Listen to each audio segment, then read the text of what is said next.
There is a sound sitting on a hard drive in England right now that no living person heard until a few years ago. It is not music. It is not a recording. It is the voice of a man who has been dead for 3,000 years. And the machine that pulled it back out of the silence did not open his coffin, did not touch his body, did not disturb a single wrapping. It reached down his throat with light and mathematics and rebuilt the exact shape of the sound he made in life. When they finally pressed play, what came out of the speaker was not a whisper, not a groan, not the theatrical moan you imagine from a horror film. It was something far stranger, a single, sustained human tone. Flat, deliberate, frozen mid-breath. The exact note his throat still makes, in the position it has held inside a wooden coffin since before the fall of ancient Egypt. That sound is real. It exists. You can listen to it. And the reason this video exists is that the official story of who made it and why his throat survived at all when almost every other part of a body turns to dust does not add up the way the museum placard says it does. Because this was not a king. This was not a famous pharaoh whose tomb was stuffed with gold. This was a temple official whose entire identity was built around one thing above all others: his voice. And whatever he did with that voice in life, someone made absolutely certain it would still be there, intact, waiting, 3,000 years after he stopped breathing. Stay with me, because the part everyone shares online, the eerie clip, is not the part that should unsettle you. The part that should unsettle you is what the scan found lower down, and what his own coffin was screaming at anyone who could read it. Most people who walk through Leeds City Museum in northern England walk right past him. He sits in a glass case, one exhibit among many, a painted coffin with a serene gilded face staring at the ceiling. Tourists photograph him.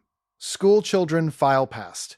And almost none of them know that the man inside that case is one of the most examined human beings in the history of science. Most people walk right past the real mystery without ever knowing it is there, because the strangest thing about him is not the beautiful coffin, and it is not the face. It is what is still inside his neck. Let me tell you what we actually know, because the truth here is stranger than the ghost story. The man in that case has a name: Nesyamun. He lived in Egypt roughly 3,000 years ago, during the reign of a pharaoh called Ramesses XI, somewhere around 1100 to 1069 years before the Common Era. That places him at the very end of the 20th dynasty, in the dying days of the Egyptian New Kingdom. He was not royalty. He was a priest and a scribe at the Temple of Karnak in Thebes, the sprawling religious capital that we now call Luxor. And his rank came with a rare privilege. He was permitted to enter the sacred inner sanctum of the temple, to approach the statue of Amun himself, the chief god of the entire Egyptian world. Very few people alive were allowed that close to the god. Nesyamun was one of them. His titles have survived, along with his body. He was a scribe. He was an incense bearer. He held the rank that allowed him, on certain occasions, to stand in the most restricted space in the entire temple. He was responsible for presenting the daily food offerings to the gods, and for tallying the vast cattle herds of the Karnak estates, the economic engine of one of the richest religious institutions on earth. This was a man woven into the machinery of the sacred at the highest levels his rank permitted. And here is the first detail that should make you lean in. His job, his sacred function, the thing his whole existence at that temple was organized around, was sound. He chanted, he sang. He spoke the daily liturgy aloud, presenting offerings to the gods with his voice as the instrument. The record is explicit that his duties involved both spoken and sung elements. In a world without microphones, without recordings, without any way to preserve a sound once it left the air, this man's voice was his power. It was how he reached the divine, how he did his job, how he justified his place so close to the god. And when he died, the people who prepared his body did something that, by pure luck or by intention, would echo across 3 millennia. They preserved the one part of him that mattered most. Because here is what the scan revealed.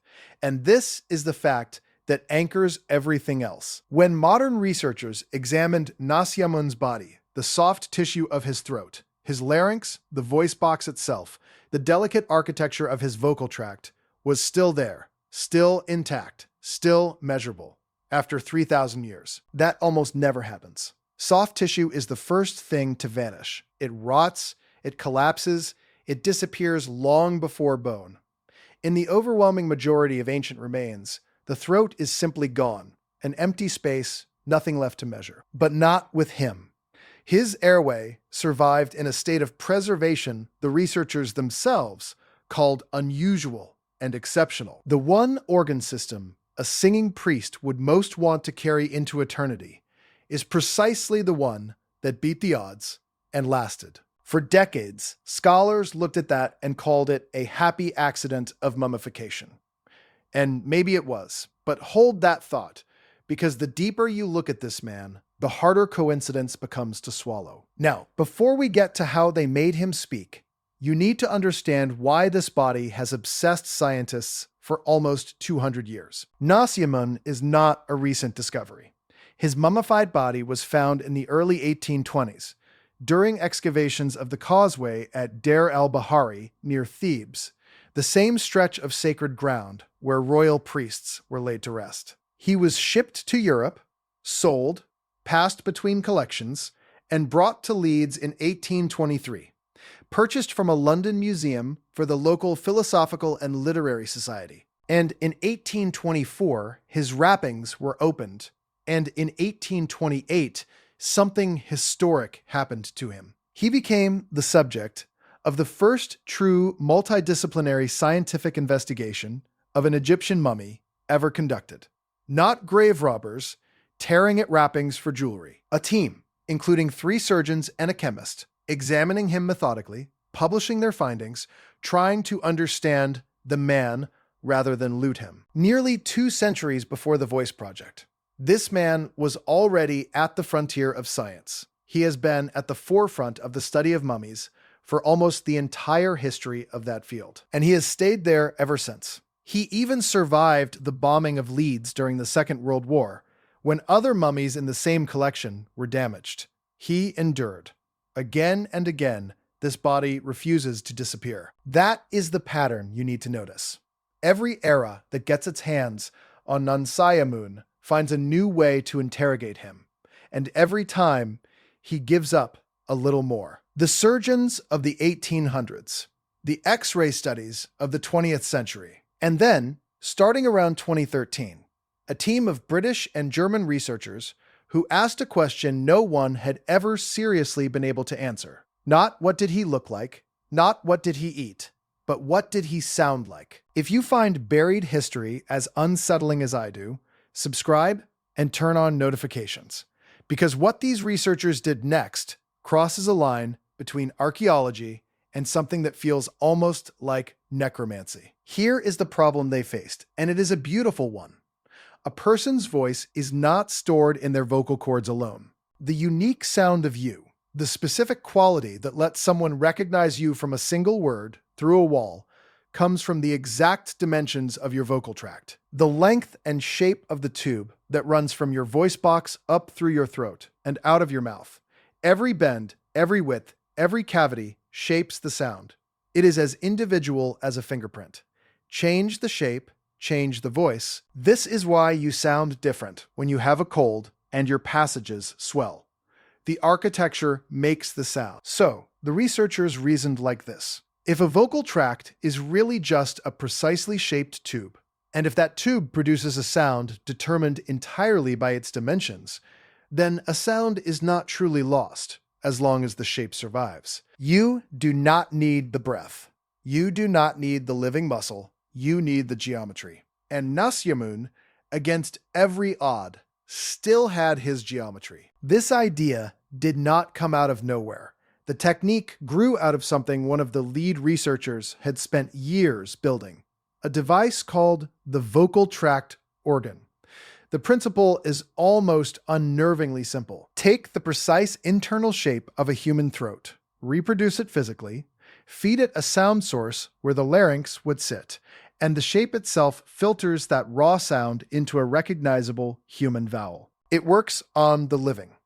The researchers had already demonstrated that you could reproduce a specific person's vowel by copying the specific dimensions of their tract. The leap was to ask whether the same thing could be done for someone who was no longer alive, in cases where the soft tissue happened to survive. That is why the project was given a name that sounds like something from a seance and yet describes exactly what it does.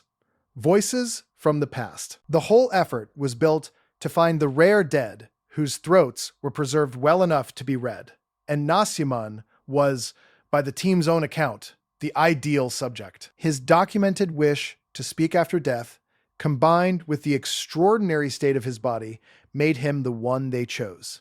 They took his body to Leeds General Infirmary in 2016. They lifted him from his coffin and slid him, still in the position he has held for 3,000 years, into a modern medical CT scanner, the same kind of machine that scans a living patient's brain or chest. And that scanner did something no shovel and no scalpel could do.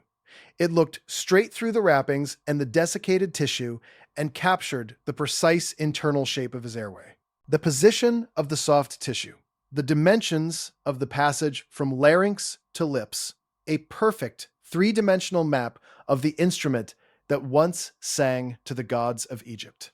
Then they printed it. Using the scan data, they built a physical three-dimensional model of Nesyamun's vocal tract, a solid reproduction of the exact tube his sound once traveled through. And to that printed throat, they attached an artificial larynx, the kind of electronic sound source used in modern speech synthesis, a device that provides the raw buzz that a living voice box would provide. They fed sound into the shape of his throat, and the shape did the rest.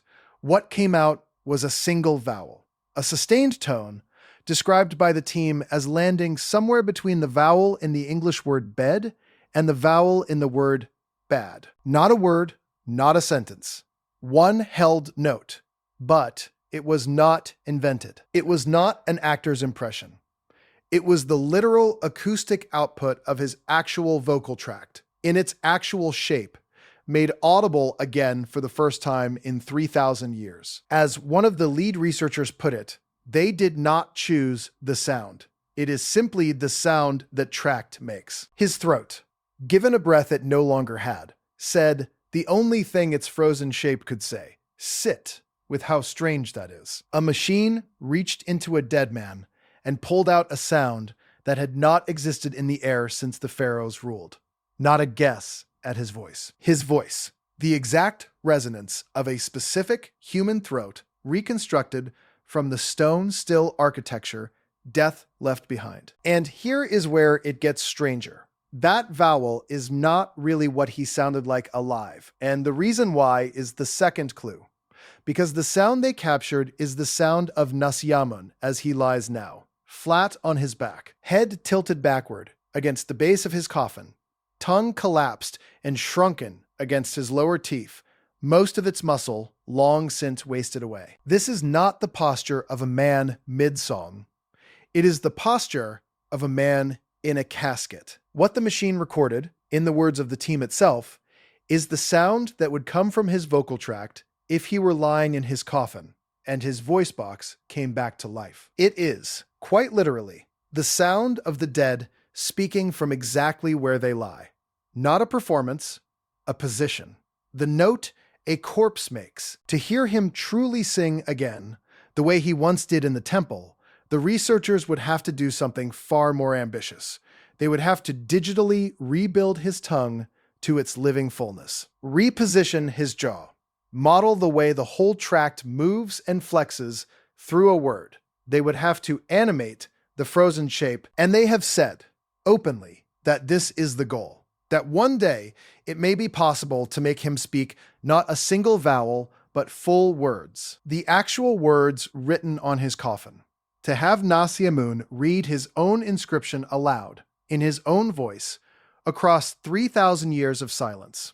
Which brings us to the coffin. And the coffin is where the real chill lives. Because Nesyamun did not go into the ground silent. His coffin is covered in text and imagery, scenes from the Book of the Dead, prayers, offerings to deities. And running through it is a wish, a documented, inscribed, deliberate wish, carved and painted to last forever. Nesyamun wanted his voice to be heard in the afterlife. He wanted to speak again after death. In the Egyptian understanding, this was not poetry. It was survival. To be judged worthy, to pass into eternity, the dead had to speak, had to address the gods, had to declare themselves before the powers that decided their fate. A voiceless soul was a soul that could not defend itself. And so, above all other wishes, this priest asked to keep the one thing that had defined him, his voice. And there is a phrase, repeated in his titles, that turns the whole thing into something that raises the hair on your arms.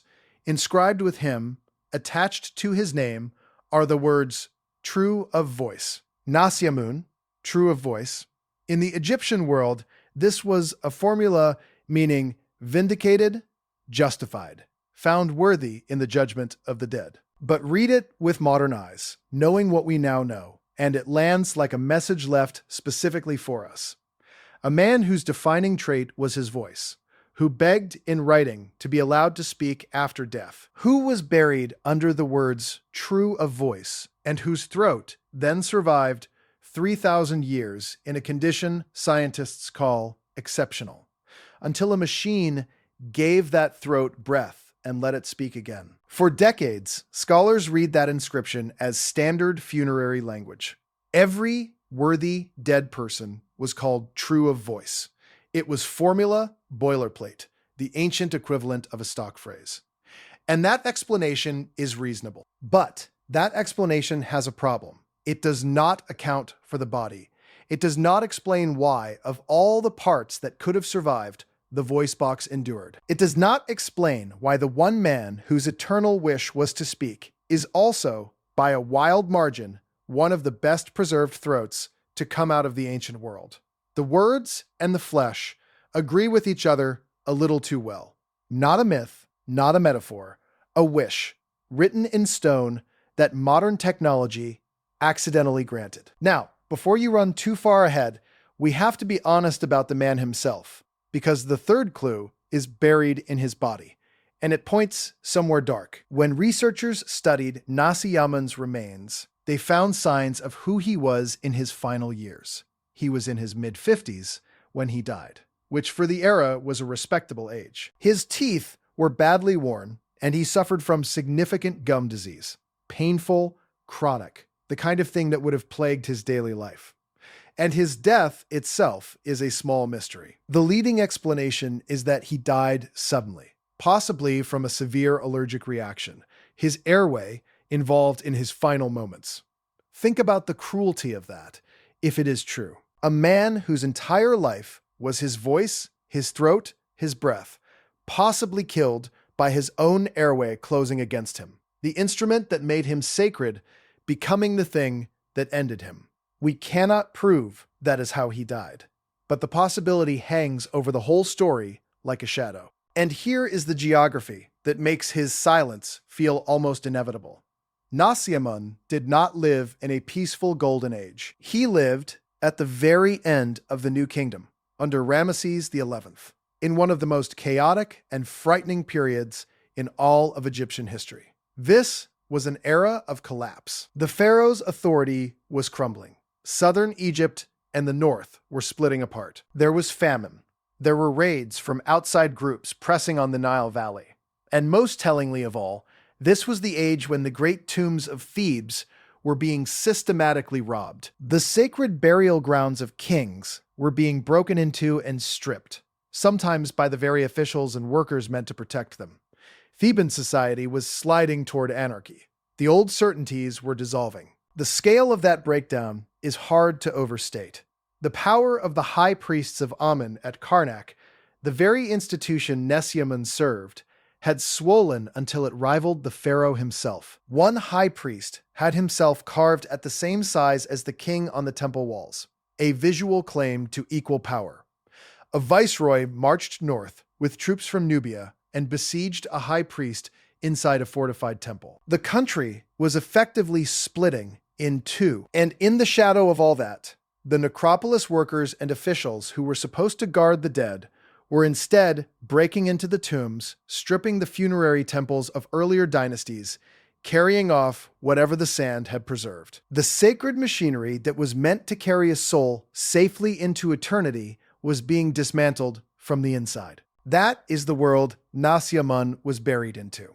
A world where nothing sacred was safe, where the dead were being dragged from their tombs and plundered by the very people entrusted to protect them. And into that world, a temple priest is laid to rest with an obsessive, inscribed insistence that his voice must endure, must survive, must speak again, no matter what. When you understand the fear of that era, the wish stops sounding like ceremony. It starts sounding like a man staring into the collapse of everything he knew and trying, desperately, to preserve the only thing that was truly his. Not gold.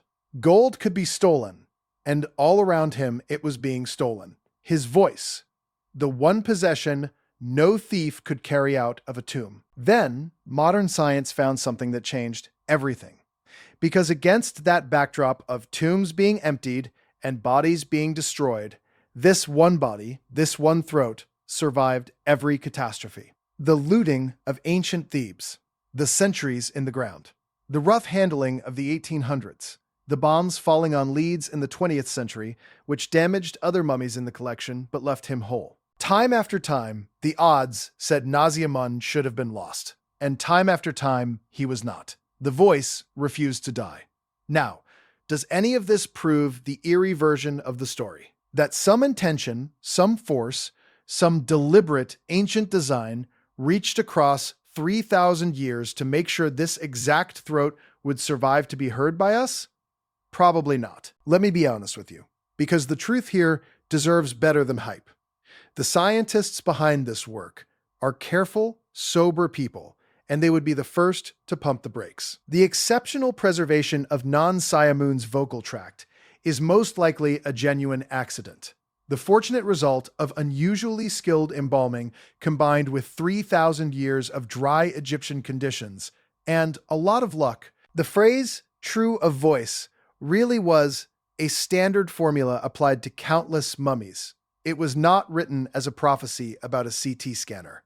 And there are real limits to the sound itself. At least one specialist in throat reconstruction publicly doubted how faithful the result could be, pointing out that even modern medicine struggles to give living people a natural voice when the throat is compromised. And Nesyamun's tongue is largely gone, his jaw fixed, his whole tract distorted by death. The single vowel is a proof of concept, not a resurrection. It is not him talking to us. It is the sound his silent architecture makes when we force air through it. So no, this is not a ghost. It is not a message deliberately aimed at the 21st century. I am not going to insult you by pretending the ancient embalmers knew a machine would one day read their work. But here is what that grounded, skeptical view still cannot make ordinary. Strip away every eerie interpretation, every haunted reading of the inscription, and you are left with a set of plain facts that are arguably stranger than the ghost story. A man 3,000 years dead, whose single most defining trait in life was his voice. A man who left an explicit written wish to speak again after death. A man buried under words meaning true of voice, whose throat then survived against overwhelming biological odds in a condition scientists themselves describe as exceptional through looting and war and 30 centuries of decay. And a technology arriving in our exact moment, capable of reading that surviving throat and turning its frozen shape back into sound. Every one of those facts is documented. Every one is real. You do not need a curse or a prophecy to feel the weight of them stacked together. You just need to look at what is actually there. The mystery does not come from making things up. It comes from refusing to look away from the facts. And if even the modest version of this is true, It means something quietly staggering about the relationship between the ancient dead and the living. It means the Egyptians were right about something we dismissed as superstition. They believed absolutely that to speak the name of the dead was to make them live again, that preserving the body preserved the person, that the voice, above all, carried the soul across the threshold. We filed that under myth, under primitive belief. And then we built a machine that reached into a preserved throat and made it speak.